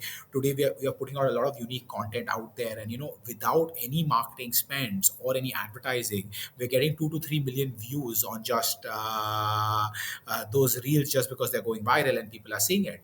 So I think today, in today's day and age, is much easier to build out, in fact, an alcohol brand than what it was before the social media era, because today we have a lot more tools to do so, right? So I think that is what we've always leveraged. And today, one of the other advantages that we've had as a company, and what I told you initially, is that we have always been a product first company. And what that means is that today we believe a lot more in word of mouth marketing than we do in actual print or media or any forms of other marketing, right? Because today, firstly, when we go that route, it's a lot of money. Secondly, now you're trying to compete in marketing dollars with big players, which you never can as a startup, right? No matter how much money you raise, you're still going to always run short. So what we believed in, one thing that we can do better than a big brand, is make an amazing product and make it consistently. So today, why now do we have such robust numbers in the Goa market, is because we have been there giving the same quality and consistency for the last 5 years. So now we have this whole group of consumers that know what maca is, and keep drinking maca and keep talking to people about maca, right? So it builds over a period of time, and we plan to do that in each and every market. And of course, as we grow bigger and bigger, our deployment of capital will increase, and that's when we start marketing a little bit and going out there to the people a little bit more over a period of time. So yes, of course, there's a lot more restrictions. Today we can do a lot more with Borecha. We can literally take a cart and go out on the street and hand cans to people of Borecha if we wanted to, which we can't do with Maca. So it does add a little bit of restriction. We just, I think, have to be a little bit more creative in that case. What is your Instagram following like? So we are still quite like young, right? So we have around 12,500 followers on Makadi, and about maybe Super Maka is very young, right? That page started about 6 months ago, but Super Maka, we've done really well. We're almost touching 5,000 followers in a period of like 6 months. So still very little, but even though the following is less, if you put out good real content, you get millions of views, right? So it's about more about viewership. It's very hard to get a person to follow a page, especially a brand page, but it's very easy to get them to get access to content or discover content that we put out, right? So I think the more important part is the views you get on your content as opposed to how many followers you have on your page, essentially. Do you invest more in creating your own reels or in working with influencers, sponsoring them, making them do product placements, whatever? I think it's a good mix, but what we have realized is they both work for different reasons. Influencers work well to spread the awareness of your brand. Your own content helps in creating a brand identity and a relatability and a visual for your brand, for your customer, right? So the content that we put out from our side more focuses in creating relatability with your target audience. And okay, this is our look, this is our feel, this is what we are going after, and influencers helps put across what your brand is, right? So you have to do a combination of the two. The influencers bring people to your page, your content then showcases what we are about. So I think you have to have a good balance between the two. You create these viral reels in house, or you are they done with an We agency? work, so we don't have any agencies we work with on retainership, but we work with a lot of content creators, right? So today we independent, so like I told you, we have an in-house team which acts as an agency. So essentially all the strategy and plans are created in-house, and then we deploy content creators from across the country to make content for us, and then we push that forward to consumers ourselves from our side. How do you build creativity in an organization? Like both your brands have creativity as one of those USPs, both in terms of the product creativity and the way you market it. So how do you build that into an organization DNA? It's actually one of the hardest things to do in my opinion, right? And I think it took us a lot of trial and error to sort of get that going, and I think we still have a long way to go in what we can achieve in terms of getting perfect creativity out of our team. I think some of the biggest companies have done very very good jobs at sort of achieving that. But it's a double-edged sword. Whatever step you take in bringing about creativity in your team also can take away a lot of discipline from your team, right? So you have to Yeah, sort of yeah, yeah, find yeah. that, you have to find that balance, right? Because structure takes away creativity, right? Fixed work hours where you have to sit at your desk, do this, do that, takes away creativity.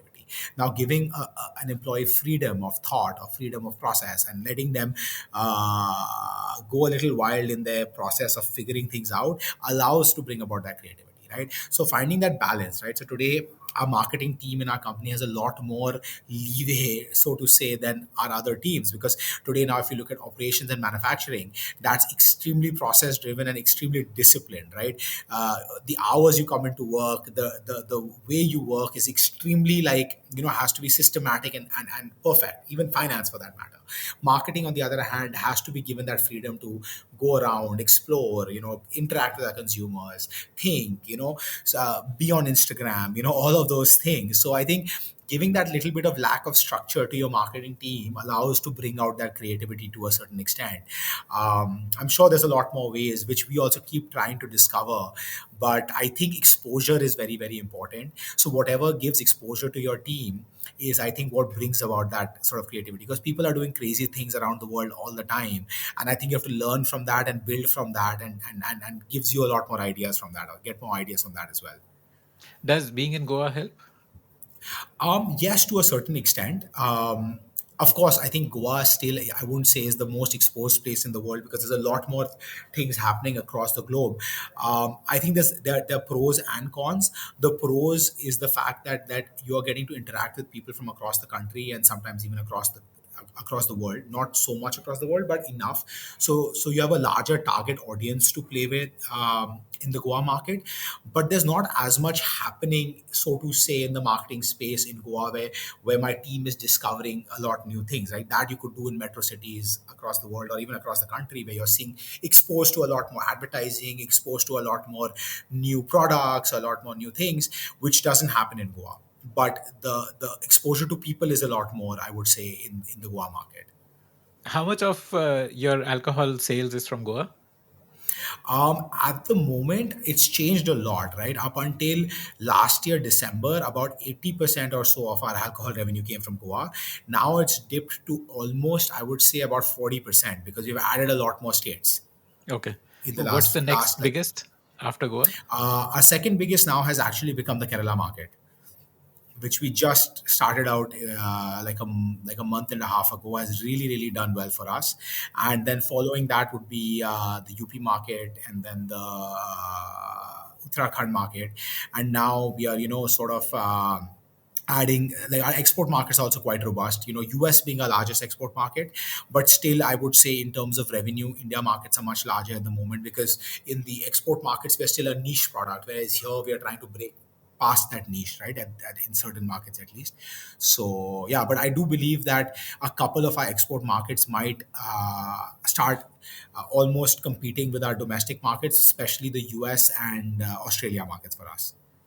So when you decide to enter a new state, what's on your checklist? Like if you decide you want to penetrate Kerala, what all? One, of course, is you need the government approval, and you need a distributor, and you need either an agency or your own sales force. Probably an agency would be the preferred option. But besides that, how do you actually generate buzz, awareness, generate orders when you're entering a new state? So I think step one is a supportive channel partner who really understands the needs of your brand and your business. I think that's for us always step one, right? More than the policy, I think if you find a distributor or a promoter who really understands your brand and is passionate about it, is actually the primary sort of determining factor for your success in that state, right? Because today, if I say that tomorrow I just tell myself that no, I really want to enter the Maharashtra market no matter what, and out of desperation I sort of onboard 3 4 distributors who sort of agree, but don't really know what kind of work our brand requires, it's very possible that we might fail in the market, right? Because today we are the brand, right? But at the end of the day, the face of our product in the market and every day out there is our distributors. So today, if they don't really understand what we are about and how we need to focus our brand, we are bound for failure, right? So today, I think step one is the right channel partner, right? People who believe in our brand as much as we do, right? So only once that is in place do we even consider that market, right? So our strategy is more driven by supportive channel partners. Then comes policy. Is the policy supportive of a path to profitability in that market, right? Because in the alcobev space, you have to burn a little bit in the beginning and get a certain volume in that state to start hitting profitability. So a part to profitability is also very important, which in certain states, because of the taxation on beer, almost seems impossible at our scale, right? Sometimes, and you need much larger scale to sort of achieve that. So those are states that we won't even touch, even if you are a successful channel partner, right? So part to profitability and aligned channel partners, I think, are the two main things that we look at, and then everything else sort of falls in place, right? Like then you just focus on good robust marketing, localized marketing in those areas, and then I think, with our strategy of organic growth, it's an easy path forward, essentially. What are the states you would not enter because of an unfriendly beer policy? At this moment, it would be primarily Maharashtra, right? If I were to pick one primary state, and the reason being not that they are not favorable to beer, but they have policies that favor local manufacturing a lot more. So, for example, if I give you an example of beer today, domestic, any beer that is made within the state of Maharashtra and distributed only has 50 to 60 rupees of tax per liter, right? Which per bottle works out to maybe 16 20 rupees or so per bottle. Now, when I send my beer from out of state, I have to pay 150% excise duty on my product. So if I'm selling it for 50 rupees, my duty is 75 rupees on that beer, plus a 55% VAT on the 125 rupees, which is another 60 rupees. So I am paying almost like what, 10 times the amount of tax almost as Right. what the other guys are paying. So Hmm. today, that makes it not just challenging, but not we have a competitive disadvantage than the local players. So those states become very difficult to sort of even consider entering, because you're already coming in with a massive disadvantage, especially in a state where there is so much local manufacturing already happening, right? So that's those are states where we sort of steer clear from in the beginning, where we maybe in the future might consider setting up a small plant there, or doing a tie up with someone where we go in and manufacture beers there for us to launch it. Then it makes it more viable for us in the long run. Okay, got it, got it. Is Gujarat still a dry state? Does it have like So it zero is a alcohol dry sales? state. it is Hmm. a dry state, but we do supply our products there through permit shops. So there's about 90 permit shops in the state of Gujarat, and the only people allowed to purchase alcohol is the permit holders, right? So the permit holders are people with special permits who get it. People, so some people can get it who live there. Through different means or for different reasons, or if you're an outsider Like traveling into medical the state, reasons, like my yeah, they doctor do. Yeah, prescribed beer to me. I don't know what medical sort of purpose it solves. I won't dive into that, but yeah. So for medical purposes, and if you have an outside person traveling into the state, and you can prove that you're not only here for a visit, then you would get a permit. But it's restricted by quantity, right? So you get a certain units per month of purchase that is permitted, and you can go buy it from these permit stores. So we supply to Gujarat as well through the permit stores, to these 90 stores across the scattered across the state, essentially. Okay, interesting. Tell me about your fundraise journey. So you bootstrapped until you raised the round. How big was that round? So we raised around just in June of last year. It was a 12.5 crore round, approximately $1.5 million round, which we raised from angel investors based out of the US and one investor from India, essentially. Okay. Which seems like a very small round, right? For somebody of your vintage. Like this is typically like a pre-seed uh, round, whereas you would probably be more Series A stage as a business. So we wanted to do a small round initially, right? So like I told you, right? One thing actually that's a little different about us is that we are not a company that likes to burn a lot of capital and grow extremely fast. We do want to grow fast, but in a sustainable manner where we can show a bottom line, right? So today we are already an EBITDA positive company, right? Our last quarter of last financial year was EBITDA positive, even though we closed the year at very little profitability, but we did manage to bring profitability to our books, and we plan to do so moving forward as well, which means our capital requirements now is not as high as it would be for a company that's burning through tons of capital, right? Most companies at our stage are usually putting in 50% of their revenue into marketing, whereas we are at like 10 to 15%, right? So our capital requirements are more focused towards capex and working capital, right? Which we can get through the banks as well. So we are very conservative with our equity dilution as well.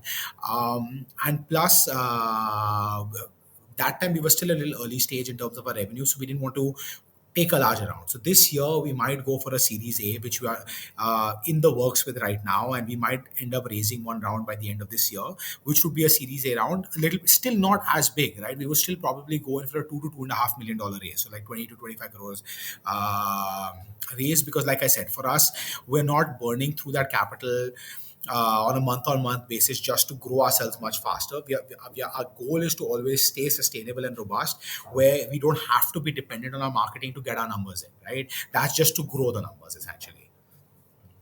Uh, wouldn't you be constraining your growth by taking on such less funding?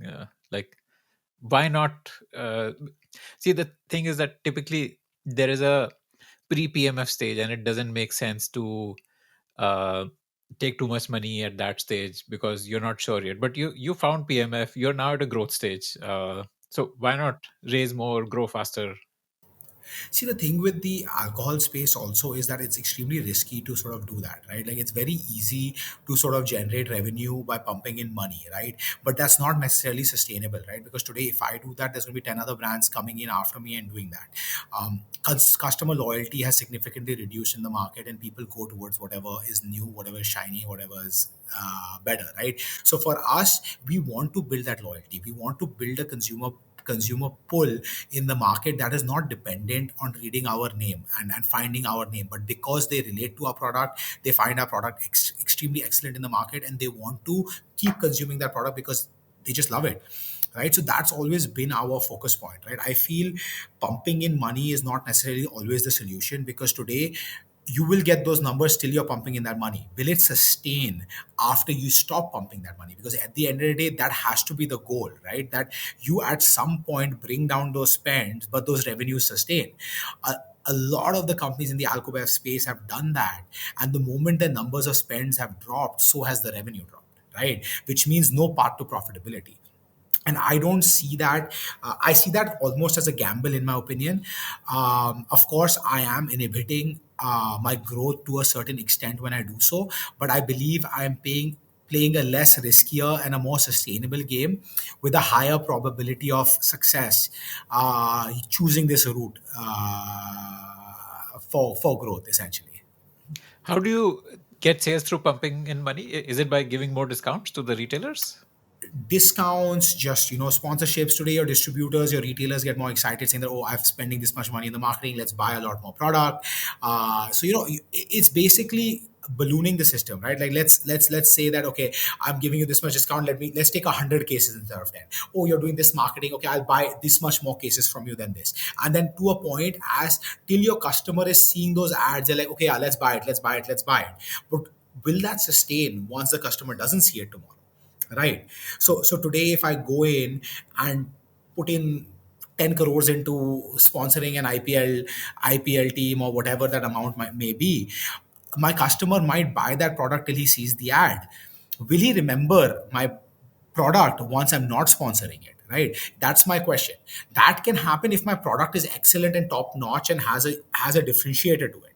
If it doesn't and I'm just a run of the mill product, tomorrow I'm not going to get that. So I would rather take that money and deploy it in making a kick-ass product, which the consumer needs to see it once, but he loves it so much and it's so different that he will go and buy it regardless after that. So so of course, see, today this comes down now to sort of almost what your business mantra is. What is it that you believe in would or would not work? And I'm not saying what the route I'm choosing is probably not possible, might not be the best possible route, but is what I believe will give me the highest probability of success in just a little bit more time. You've been on Shark Tank also, right? Yeah, so we did go for a shoot and we did do the whole thing, but we did not get aired. Ah, okay. Why do Yeah. you think that happened? So I believe it's because of the alcohol business, right? I think they limit the Ah, amount of alcohol episodes they put hmm. on TV. So I'm guessing that may be the reason, but they usually don't disclose the reason as to why they don't do that. What was the feedback you got from the sharks? Typically, I sharks mean, they give very love. brutal feedback, right?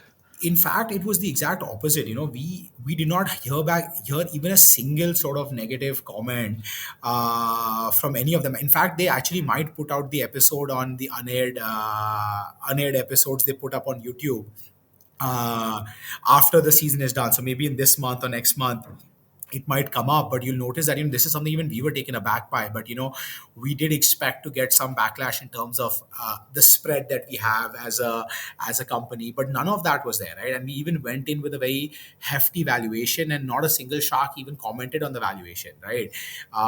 In fact, the sharks who backed out, the major reason was they don't invest in alcohol, or two, because we were offering very less equity in general, which means, and being a capital intensive business, they would just get diluted out to a few point percentage, not even under a 1%, which takes away the incentive for a lot of people to invest. So because we're at a more sort of mature stage than what a lot of startups go to Shark Tank at, I think that was a little bit of a deterrent. But what we were taken aback by is the fact that we didn't get a single negative point or feedback from any of the five sharks. Why not offer more equity? You can look at it as influencer spend, right? In To the sharks, you mean? Yes, yes, yes. Like the reason for Um, not investing was equity was too less that you were offering, right? So, See, we already had a benchmark valuation that was done just in our last round. So that was just not possible, right? Because we couldn't go for a down round just for the sake of getting a shark on board. And so we had already a benchmark valuation in place. And there's a ideal ticket size on Shark Tank. You can't ask for more than that amount. Otherwise, the probability of, them even grabbing that is very low. So when we went for that ideal ticket size and even set the base valuation as the last round, the amount was working out too little for in general, essentially. So uh, any, so any highlights of that experience? What do you remember about it? I mean, I think the most unique part was, like today, I've done pitches of my company to like hundreds of people behind closed doors, usually, always, right? And it's a whole different thing, right? You have this level of confidence, and you have this. It's almost in the back of your mind, right? Because you don't even have to think about it. Like today, when I go into a pitch, sometimes I could be thinking about something else and still giving my pitch, right? Because it's just so second nature to you. But the moment you're put in on that stage with 100 lights and 100 crew members and those five sharks sitting there, it's a whole different ball game, right? Like you forget everything, and it's like so it's an eye-opening experience. You and as an entrepreneur never think that you're going to be put through such a test, and I truly took that as a test, and I think as a great learning experience, because it's a new skill you're developing to really put yourself out there and pitch something you're really passionate about in front of so many people, and it gives you that confidence boost to really talk anywhere. And then to add a layer of complication, you have to do that in Hindi, which does not make it much easier, because you're Okay. always so used to pitching numbers and your company in Yeah. English that Yeah. Hindi just like takes everything for a toss. And the funny part is that if anytime you talk in English, they correct you. They're like, "Please talk in Hindi now." Okay. Hmm. So it's definitely a really Did you have eye-opening. a hook? Like most pitches, they start with some hook to engage the sharks, like something So humorous or. yeah, so the thing is that you can come up with, you can try coming up with your own ones, but at the end, the Shark Tank team sort of curates your opening pitch and everything. So what they did for us, so because I mean, there's three core members, right? It's me, my brother, and my mom, who are running the three major verticals in the company. So they made my mom the judge, they made me the advocate for Borecha, and they made my brother the advocate for Maka. And essentially, we went on stage, and I am putting forward my case for why Borecha is the best brand, and my brother had to put forward the case as to why Maka is the best brand. And then she was the judge who basically said, okay, you both are really good, so let's come together and form one company, which is Latam Basin Brewers, and it brings Maka and Borecha together. So that was our whole sort of hook in our pitch, which was quite fun and interesting in a certain sense. Hopefully, you get to see it if it comes out on YouTube. I'll definitely share across a link. Yeah, yeah, for sure, for sure. Awesome. Yeah, yeah. Thank you so much for your time, Ishan. I had a lot of fun. No, absolutely. Same here, Akshay. It was a pleasure being on your show and your podcast, and really looking forward to what comes out of it. And then hopefully it was helpful and useful, and to you as well as to the people who come on your channel to see it.